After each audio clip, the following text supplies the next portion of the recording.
নমস্কাৰ শ্ৰদ্ধেয় সনাতনী ৰাইজ। আগন্তুক লোকসভা নিৰ্বাচনৰ প্ৰথম পৰ্যায়ত 19 তাৰিখে অনুষ্ঠিত হ'ব বুলি আপোনালোক ইতিমধ্যে সকলো অৱগত হৈছে।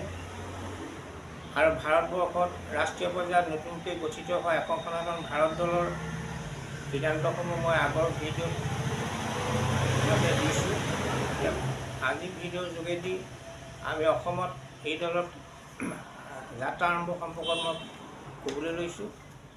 এখন সনাতন ভাৰত দলৰ আমাৰ ৰাজ্যিক সমিতিখন যোৱা 30 ডিচেম্বৰ 2023 তাৰিখত ৰাজ্যিক সমিতিখন গঠন কৰা হৈছে। আৰু তাৰ লগে লগে বিভিন্ন জিলাত এই কমিটি গঠনৰ প্ৰক্ৰিয়া বৰ্তমান অব্যাহত আছে। আৰু 26 ফেব্ৰুৱাৰী 2024 তাৰিখত আমি শিৱসাগৰত এখন সনাতন ভাৰত দলৰ অস্থায়ী কাৰ্যালয় হিচাপে শিৱসাগৰ বিজি ৰোডত আমি মুকলি কৰিছোঁ। এই শিৱসাগৰত ৰাজ্যিক কাৰ্যালয় অস্থায়ীভাৱে মুকলি কৰাৰ কাৰণটো হ'ল কি, আপোনালোক ইতিমধ্যে এই নিৰ্বাচন সম্পৰ্কত বিভিন্ন দলৰ ইস্তাহাৰবোৰ আপোনালোকে দেখিছে, পঢ়িছে, শুনিছে। কিন্তু আমাৰ আটাইতকৈ দুৰ্ভাগ্যৰ কথা হ'ল যে অসমবাসী কোনো এটা ৰাজনৈতিক দলৰ মুখত আজি পৰ্যন্ত বিদেশী বিতাড়ন সম্পৰ্কত বা বিদেশী সমস্যাটোৰ সম্পৰ্কে কিন্তু কোনো এটা দলৰ নেতৃত্বৰ মুখত কথাটো প্ৰকাশ হোৱা নাই। এই ক্ষেত্ৰত আমাৰ এখন সনাতন ভাৰত দলৰ স্পষ্ট নীতি যে আমি 1951 চনৰ ভিত্তিত অসমৰ বিদেশী সমস্যাটো আমি স্থায়ীভাৱে আমি সমাধান কৰাটো আমি বিচাৰিছোঁ। আৰু এই 1951 চনৰ ভিত্তিবৰ্ষ হিচাপে আমি অসমত মূল আধাৰ হিচাপে লৈ, মূল প্ৰস্তাৱ হিচাপে লৈ আমি অসমত এই দলৰ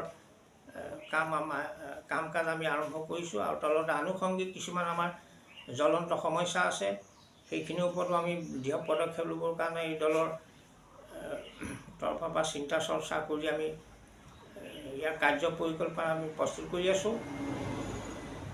এতিয়া এই দলৰ কাৰ্যালয় আমি শিৱসাগৰত কাৰ্যালয় স্থাপিত সম্পৰ্কত আপোনালোকক এটা কথাই আমি কওঁ যে আমি ঐতিহাসিকভাৱে শিৱসাগৰ জিলাখন হ'ল কি, আহোম ৰজা চুকাফাদেৱে শিৱসাগৰ জিলাৰ অন্তৰ্গত চৰাইদেউতে আহোম ৰাজত্বৰ পাতনি মেলিছিল। আৰু পৰৱৰ্তী পৰ্যায়ত এই শিৱসাগৰ জিলাৰ ৰংপুৰৰ পৰাই লাচিত বৰফুকনে শৰাইঘাটৰ যুদ্ধত মোগলক পৰাস্ত কৰি অসমক উদ্ধাৰ কৰিছিল। আৰু 1960 চনৰ 4 জুলাইত কটন কলেজৰ ছাত্ৰাবাসৰ 113 নম্বৰ কোঠাৰ সন্মুখত নিৰ্বিচাৰ পুলিচৰ গুলীত মৃত্যুবৰণ কৰা ভাষা আন্দোলনৰ প্ৰথম শ্বহীদ ৰঞ্জিত বৰপূজাৰীও ঘৰ এই শিৱসাগৰ জিলাতে আছিল। আৰু অবিভক্ত শিৱসাগৰ জিলাৰ যোৰহাট, শিৱসাগৰ আৰু গোলাঘাট জিলাৰ এই জিলাকেইখনক সামৰি পূৰ্বৰ যিখন জিলা আছিলে শিৱসাগৰ জিলা, সেই শিৱসাগৰ জিলাৰ সম্পৰ্কত 1931 চনত লোকপ্ৰিয় লালিত CS মোলান চাহাবে এটা কথা কৈছিল। তেখেতে কৈছিল যে পূব-বংগৰ পৰা অবাধ প্ৰব্ৰজনৰ ফলত অসমীয়া জাতি আৰু অসমীয়া সংস্কৃতি 100 বছৰ আগতে মানুহৰ আক্ৰমণেৰে সৃষ্টি কৰা ধ্বংস জগতকৈও অধিক স্পষ্টভাৱে নিঃশেষ হৈ যাব। আৰু অৱশেষত শিৱসাগৰ জিলাখনকে অসমীয়া জাতিয়ে নিজৰ বুলি ক'ব পাৰিব। অৰ্থাৎ শিৱসাগৰ জিলাত বিভিন্ন জিলালৈ ভাগ কৰি 5খন জিলালৈ ৰূপান্তৰিত হ'ল। শিৱসাগৰ, যোৰহাট, গোলাঘাট, চৰাইদেউ, মাজুলী। গতিকে এতিয়া সেই শিৱসাগৰ জিলাৰ 5খন জিলা হ'ল। পূৰ্বৰ যিখন শিৱসাগৰ জিলাক শিৱসাগৰ জিলাখনক তেখেতে লক্ষ্য হিচাপে কথাটো কৈছিল। কিন্তু এতিয়া বৰ্তমান দেখা গৈছে যে মোলান চাহাবৰ যি ভৱিষ্যবাণী ইতিমধ্যে আখৰে আখৰে ফুলিওৱাৰ পথত আগবাঢ়িছে।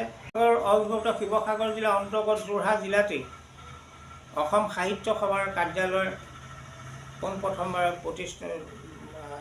প্ৰতিষ্ঠা হৈছিল আৰু এই অসমৰ যোৰহাটৰ পৰাই অসম সাহিত্য সভাৰ কাম আৰম্ভ হৈছিল। আৰু এই ঐতিহাসিক পটভূমিত আধাৰ হিচাপে লৈ আমি শিৱসাগৰ জিলাৰ পৰাই আমি এই সনাতনী যাত্ৰা আৰম্ভ কৰিছোঁ। আৰু এই উদ্দেশ্যে লৈ আমি প্ৰথম পৰ্যায়ত যোৰহাট লোকসভা সমষ্টিত আমি এজন প্ৰাৰ্থী দিছোঁ। পৰীক্ষামূলকভাৱে আমি প্ৰাৰ্থী নিক্ষেপ কৰিছোঁ। আৰু তেখেত হ'ল বিভিন্ন সনাতনী সংগঠনৰ লগত জড়িত শ্ৰী অৰুণ চন্দ্ৰ খনিকৰদেৱক আমি প্ৰাৰ্থী হিচাপে প্ৰক্ষেপ কৰিছোঁ। আৰু এই একং সনাতন ভাৰত দলৰ চিহ্ন হ'ল শ্ৰীকৃষ্ণৰ বাঁহী। গতিকে আজিৰ এই ভিডিঅ'টো ইমানতে সামৰিছোঁ। পৰৱৰ্তী ভিডিঅ'ত আমি একং সনাতন ভাৰত দলৰ হৈ পৰৱৰ্তী পৰ্যায়ত আমি ভিডিঅ' দি যাম। আজিৰ ইমানতে সামৰিছোঁ। নমস্কাৰ।